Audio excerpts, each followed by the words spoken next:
Good morning, this is Nigel Farage bringing you the latest edition of Phone Farage here on LBC. I'm here for the next 30 minutes taking your calls, and this is your chance to put any question you like to me, and I'll do my best to answer. So the number for you to get involved is 0345 6060 973. And let's go straight to our first caller this morning, who is Matthew in Bristol. Good morning, Matthew. Good morning. How are you? Very well, thanks. Excellent. My question is that there's been a lot in the media, and even David Cameron seems to be applying in Parliament a week or so ago, that Boris Johnson's reasons are for leaving the EU are for his own political gains or motives. But I wanted to first ask you what your thoughts are on this. But is it not possible, like he said, in fact, in particular because of the fact that he was deliberating for so long, that he may, yes, it may be an advantage to him, but it may be just the fact that he never really was an outer as such, but he did want to an EU reformed. And when David Cameron came back with hardly anything that was worthwhile, he decided, you know what, actually I am going to promote the outer campaign. Yeah, I mean, when Boris came out, as it were, in that North London street in a sort of completely chaotic, very Boris-y press conference, I was really pleased that Boris had come to the Leave side of the argument. Why? Because he's one of just a handful of genuinely recognisable politicians in this country, and that makes a big difference. But when he started to speak, I got worried, because he said, we need to vote to leave so that we then get a better deal, and then we can vote again to I thought, crikey, what's this all about? But by the Thursday of that week, he'd corrected it in an article in the Times, and he'd said, leave means leave, and I've listened to the arguments that Boris has been making for the last few days, and as far as I'm concerned, he's making the right argument. So, Matthew, whether he's doing it because originally he was genuinely convinced of the case, whether he's doing it for his career, whether he's doing it for a bit of both, I don't care. He's on the right side, he's a big hitter, and I think in London and the home counties, he has a real influence over Conservative voters. So I am delighted that Boris is on board. What do you think, Matthew? Are you very cynical about his motives? No, I have to say I don't think I am. I think, like probably a lot of people, that he genuinely thought that there could be some kind of reform. I know that obviously there were some things that were just never going to happen. But when David Cameron came back with things that I think a lot of people weren't actually that too fussed about anyway, that wasn't the reasons why they wanted a reformed Europe. So when he came back, I just think he thought it wasn't enough. But also, with regards to the point you made about him saying maybe they will then go back and have another, have another decision or change, maybe making some more concessions.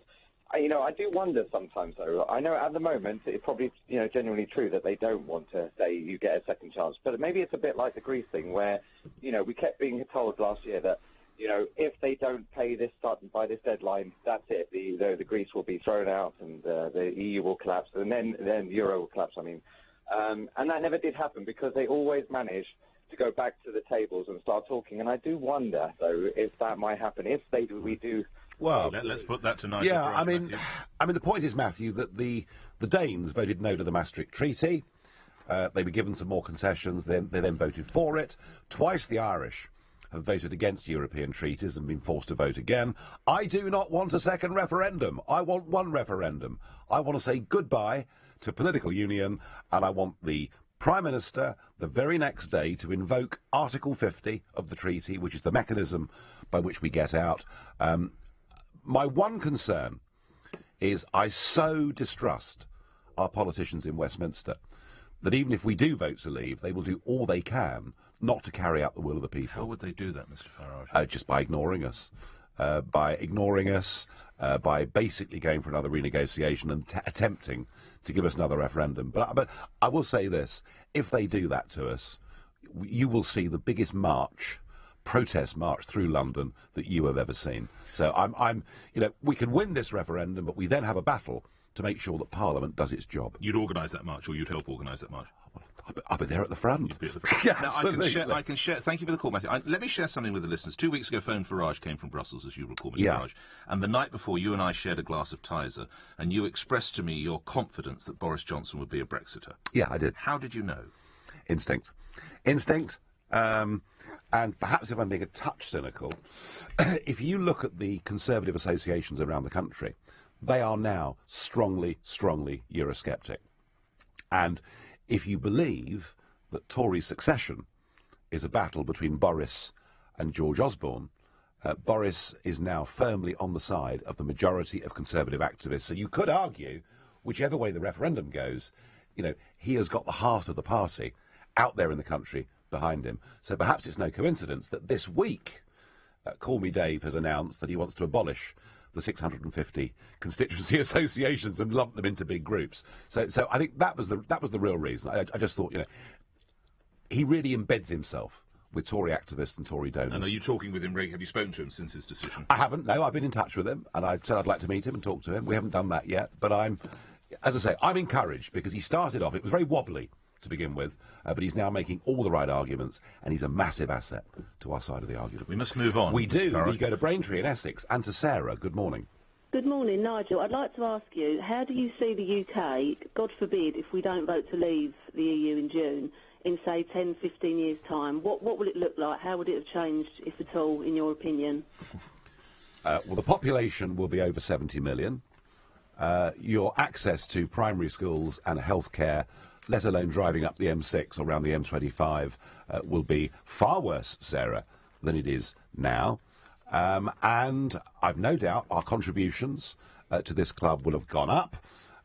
And we'll find ourselves increasingly being left behind a world that is modernising and changing and moving forwards. And these ludicrous economic arguments about Europe as if it was the economic powerhouse of the world. It is not. It diminishes every single year that goes by relative to the rest of the world. And in so many ways, this referendum is about saying no to a system of government that is undemocratic, an organisation that's failing, with a currency that clearly can't survive in the long term, and a migrant crisis that actually threatens to tear the whole thing apart anyway. So we're saying goodbye to failure, and let's start to embrace the rest of the world. I would be very depressed, Sarah, if we vote to remain. Me too, yeah. And really, what this really comes down to, I mean, goodness me, I got into politics because I didn't trust our politicians. I now despise them. I mean, listening to the lies and the arguments that have been made over the course of the last week. If we vote to leave, everybody in Spain will be rounded up and put on trains and sent back to Britain. Millions of jobs will be lost. I mean, this sort of apocalyptic vision that we're getting from Cameron and the others. I mean, the only thing they haven't yet told us, which they may well, I suppose, at some point, is that if we vote to leave, a plague of locusts will descend upon the country. I mean, it's just extraordinary. But I think, Sarah, this is what I think. I think Cameron thought his deal would go down better than it did, and it was basically rubbish by everybody. I don't for a moment think Cameron thought that Gove and Boris would back leave. I don't for a moment think Cameron thought 140 Conservative backbenchers would support leave. And I think what the government have done this week, they've gone into full panic mode. They've had, letters from big businesses and all the rest of it. They've used all the things they should have used in the last fortnight of the campaign. So effectively, they fired all their bullets. There is nothing left. And from my perspective, Sarah, I'm pleased, because if they go on making these apocalyptic visions for us, I think in the end, the British public will say, cry wolf. And one thing you haven't even mentioned, actually, how Britain might look. Do you think there's a real possibility that should Britain stay in the EU, Turkey will eventually become a member of the EU, and what that might mean for Britain? There is a Turkish summit on Monday, taking place in Brussels, and Angela Merkel made it clear about 3 months ago that she wants Turkey to be a member of the European Union within 5 years. Something, by the way, that the British Prime Minister, David Cameron, has been fanatically in favour of since 2005. So isn't that wonderful, everybody? A country, 97% of which is in Asia, not Europe, is coming into our political union. A country whose living standards are even poorer on average than Romania and Bulgaria. A country with a population of 77 million and growing very rapidly. And we are, within a few years, going to go into a system where every single one of them, if they wish, can come to the United Kingdom. It is bonkers. Sarah, thank you. Nigel, where do we go? Nigel Farage, where do we go? We go to Chris in Hastings. Chris, good morning. Oh, good morning, gents. I'm losing my voice, so I hope it holds. Okay. Why do you think the French allowed thousands of people to build up in Calais, and they could have sorted it out when there were a couple of hundred? And what do you think the French could do to us if we decided to leave the European Union? And can I just pick up on something you've just said about in a few years' time we'll be 70 million? We are already 70 million. I think We've got yeah. 65 million people and 7 million children. So that is over 70 million already. Well, Chris, I think whatever the official figures are for population in this country, I'm beginning to think that actually we're being willfully lied to, because we get the official net migration statistics every year, and yet when you compare the numbers of people who supposedly have come in from the European Union to the number of national insurance numbers that have been issued, there is quite a wide disparity. And by the way, can I say, Chris, you living in Hastings, where we have what's left of the largest beach launching fishing fleet in the country, where they push the boats down the shingle and winch them back up again. And when we leave the European Union, Hastings will see more boats, more people employed, more fish being sold in that market when we take back, rightfully, our territorial waters. Now, Calais, Folkestone. The Prime Minister tells us that if we leave the European Union, the British border will move back to Dover and Folkestone, and there'll be vast encampments in Kent. Oh, really? Is that right? So you get into Britain, and you decide, I'll tell you what we'll do. We'll set up a camp here. Of course you wouldn't. You'd disperse. I mean, you'd be out, faster than a dose of Epsom salts. I mean, it's just crackers. The French and the British have a bilateral treaty on borders. If the French reneged on that, then very simply, what would happen, Chris, is people would get to Dover and be told, you have no right to come to this country, and be sent straight back to France. It is... But they would physically be on British soil, wouldn't they, as opposed to being stopped at the Calais ports, where the UK Border Force are currently, Mr Farage? Well, there are 200 countries in the world, Nick, that have borders, whether it's at a river crossing or a sea crossing or a mountain range or whatever it is. There are 200 countries in the world where to get in, you've got to show somebody a passport and probably an address that you're going to, a reason for coming, and to tell people your length of stay. I've no reason to think that the French will change this treaty, because in fact for the French... Weren't they hinting that yesterday as part of the Amiens summit? Well, of course, because it's a big mates club, isn't it? Every politician in the world will line up and support Dave and say we must stay part of this European Union, including, of course, Barack Obama and the Chinese Premier. So, in a sense, in a real sense, this referendum is basically people versus the politicians. Some of my listeners in the first hour of the show, Mr Farage, expressed a degree of upset that the Prime Minister was stood alongside Francois Hollande on stage yesterday, as he, in a way, almost threatened and bullied the UK, and the Prime Minister just stood complicitly by his side. How did you react? Oh, well, the Prime Minister clearly doesn't believe in Britain at all, doesn't think we're good enough to make our own trade deals, doesn't think we're good enough to make our own laws, doesn't think we're capable of looking after our own border if it was to come back to Dover or to Folkestone. So the ruder everybody is about Britain, the better that is for the British Prime Minister. He wants us to think that we're pitiful, weak and useless, and that we have to be governed by a bunch of old men based in Brussels. Nick, I said earlier in this show, I'm utterly contemptuous of these people. They are basically trying to keep us in this political project by telling us how rubbish and how bad we are. Well, to hell with that. We may not be perfect, but we are capable of standing on our own 2 feet and negotiating our way in the world. I mean, what was he said the other day? Oh, it would take us 10 years. 10 years, Dave said, it would take us to negotiate new trade deals. When the Australians negotiated a trade deal with America, they did it in 10 months.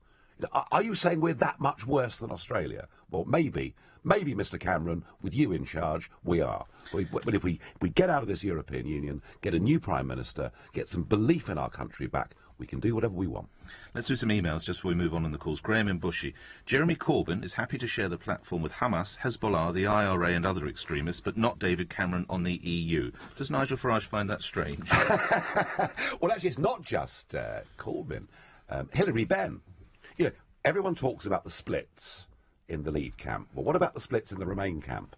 Nicola Sturgeon, who supports staying in, has told the Prime Minister, please don't come north of the border. And Hilary Benn has said he won't share a platform with anybody. So it is quite extraordinary. I think what's more interesting about Corbyn is not who he'll share a platform with in this referendum. It's the fact that he's completely and totally and utterly AWOL.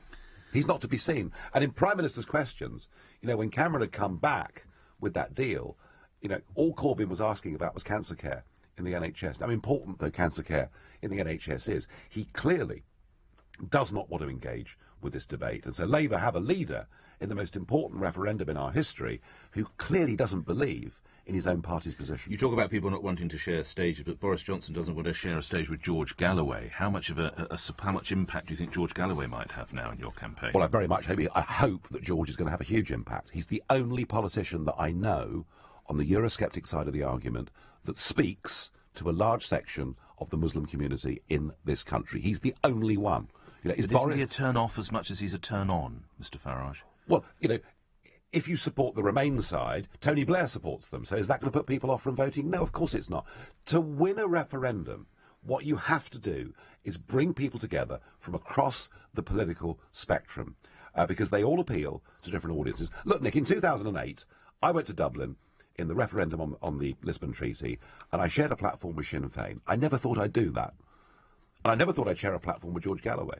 I never thought I'd share a platform with half these people. But, to me, this question of whether we govern our own country is more important than what divides us, more important than George has said some appalling things about me over the last few years, but I'm prepared to bury that in the interest of winning this referendum. Let's get back to the cause. We do, and we go to Amber in Ealing. Good morning. Hello, Nick. Hello, Nigel. Hi. My question is to do with banning tackling in schools when they play rugby. My brother played a lot of rugby during his high school career and suffered a lot of serious injuries, several, and a collision that could have been fatal as well. So I feel quite strongly about this, but I just wanted to know what your stance is on this. You are aware of this story, or do you need us? Yes, no, you I are. am. Yeah. Well, Amber, I went to a big rugby school. Oh my God, you did! Of Yeah, course. yeah. Can I tell everybody you went? It's Dulwich College, I was which Dulwich College. It's a powerhouse. Oh yeah, Andrew Sheridan, people like that went through Dulwich. I think we've had 7 internationals in the last 10, 12 years that phenomenal. went to Dulwich, and I think there's the. I think some of my teeth are still lying there. I played against them from high school. I think the national schoolboys championships. We've been in the finals for the last 3 years. Phenomenal school. So Amber, I was brought up playing rugby, and it was compulsory all the way through to the 6th form. So even at 18, you still had to play rugby. I have to confess, I wasn't that great at rugby. I was fine at hockey and cricket and golf and stuff like that. Amber, as parents, Yeah. we worry about our kids. My youngest boy loved rugby. He played rugby at school, and after school, he joined Gravesend Rugby Club and turned out regularly for them. He's not a particularly big lad. And I can remember in one season, he had severe concussion, then he broke a collarbone. The year after that, he broke an ankle. And aged about 22, he gave up rugby. And I was thrilled that he'd given up rugby because he kept getting... I tried to pay my brother to stop playing rugby. Because he kept getting hurt. But, I think we can insulate and isolate and wrap people up in cotton wool too much. Do we want our kids playing contact sports? Do we want our kids to be taught how to go hill walking or mountain climbing? And if we do those things, we have to accept that there is a degree of risk. So despite my own feelings about the game as a parent, I think schools, under correct supervision and discipline, should continue to play rugby and should continue to tackle. Quick question. Amber, how much did it cost you to pay for your brother to stop playing rugby, as you've just revealed? I offered him £3,000. Where I was going to get the money, I was going to worry about. But he's okay, is he? I mean, obviously he's got a few bumps and bruises and not... Well, yes, he's fine now, and thank goodness his job does not allow him the time to play rugby anymore. Okay. But I just think that, the skills that rugby teaches you, and I do understand it does, give a lot of life skills to these children that play. And I think that they can attain these skills elsewhere. I think that's very true, but Nigel Farage, you'll know how happy I was when my 2 sons went to the school the other side of Dulwich, which is a football school. You know the one I'm talking about. I was quite relieved about that. Amber, good luck to you, brother. Good luck to you. We move on. Nigel Farage. We do. We go to Robin in Birmingham. Good morning, Robin. Good morning, guys. Nigel, I had a question about TTIP. I was having one of those conversations with somebody, and it sort of went, why does the government want to come out, want to stay in the EU when obviously it's clearly not good for us. And they all kind of went, it's the TTIP. They needed to dismantle the welfare state. Without it, they can't do it. And I sort of nodded wisely. But quite frankly, I have tried to get my head around TTIP, and I don't really understand what it all means. Mr. Farage has some views on this, I sense. Right, OK, Robin, I'm going to try and do this for all the listeners as quickly and simply as I can. The TTIP, which I know most of you have never heard of, but you will during the course of this referendum. It's the Transatlantic Trade and Investment Partnership Deal. It is a proposed deal between the European Union and the United States of America. It presents itself as being a trade deal, a means of reducing tariff barriers, which overall I, of course, have no problem with at all. But what it does, Robin, is it allows the giant corporates to have power. Firstly, if there are any disputes within this system, there is a disputes mechanism that goes above the British Parliament and above the British Court. But what it also does, and there is significant legal opinion on this, it would allow giant American corporations to bid for contracts within the National Health Service. And there are many people that fear that actually this could be the privatisation of the National Health Service through the back door. And so the trade union movement in Britain, who've been pretty uncritical of the EU for the last 25 years or so, are suddenly up in arms about this. And I even heard rumours, Robin, that on May Day this year in Trafalgar Square, there may well be a big anti-TTIP trade union demonstration. If Britain was an independent country, I would want a free trade deal with America. But I'd want one that just, removes barriers to trade. I wouldn't want one that handed massive power to giant corporations and had a dispute system that went above our own legal system. Robin, I hope that makes sense to you. Let's get Robin back in. That's cleared it up. Thank you. Brilliant. Thank you very okay, much. Thank you very much indeed. Let's move. A satisfied customer. I tell you what, you should go into journalism. You could sub the Telegraph down to one page. We move on. We do. We're going to Pimlico and we're talking to Jill. Hello. Hi, morning. Just want to know what the various lead groups can do about the overwhelming influence that Goldman Sachs seem to have with the pro-EU campaign. I mean, they've already put strategic people in place like Carney and Draghi. They've got this platform for issuing the biased opinion. Plus, they've dumped a load of money for the EU campaign to remain. And I wonder what can be done about that. That seems insurmountable. Great system, isn't it? So the politicians change the rules that the banking industry had, certainly in America, for nearly 80 years. They allow the banks to get into desperate trouble. They then use our money to bail the banks out, who then in turn use their money to try and tell us what to think and how to vote. It stinks, Jill, doesn't it? It absolutely stinks. And it is this sort of unholy... Hang on, let's just get Jill back in. Jill, just say again, Jill. I'm sorry. We had all this business with the banksters and everyone was up in arms. Why are we not seeing that back again as an antidote? I mean, that's exactly what's going on. So who's in charge of that? Let's bring Mr Farage back in. Jill, it's this unholy trinity of big banks, big companies and big politics. And that is what is driving this whole campaign. But to be fair to them, let's recognise that for Goldman Sachs and people like that, the European Union is one of the best things that ever happened. Why?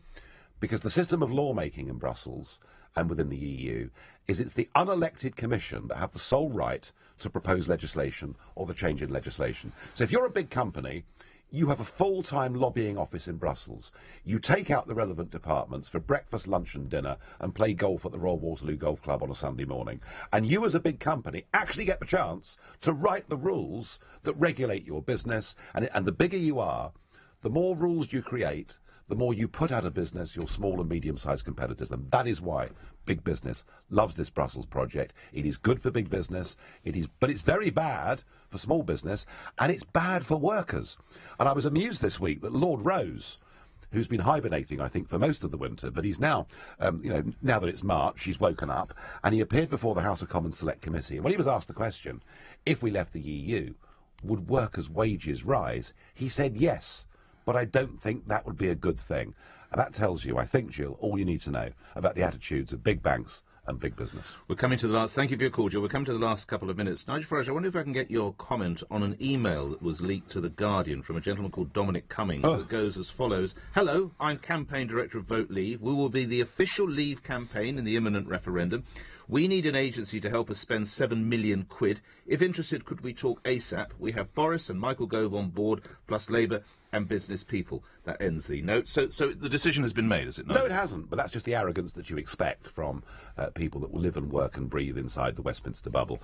There is this Vote Leave group run by him who believe that, you know, of divine right, the Electoral Commission will choose them to run the Leave campaign, but they are almost completely dominated by Conservatives, and they seem to spend their entire day inside and lives inside SW1.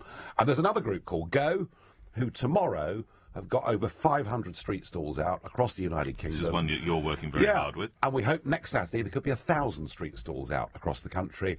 And in that, we've got people like Kate Hoey, who I'm sharing a platform with tonight from Labour. We've got Conservatives like Peter Bone. We've got UKIP.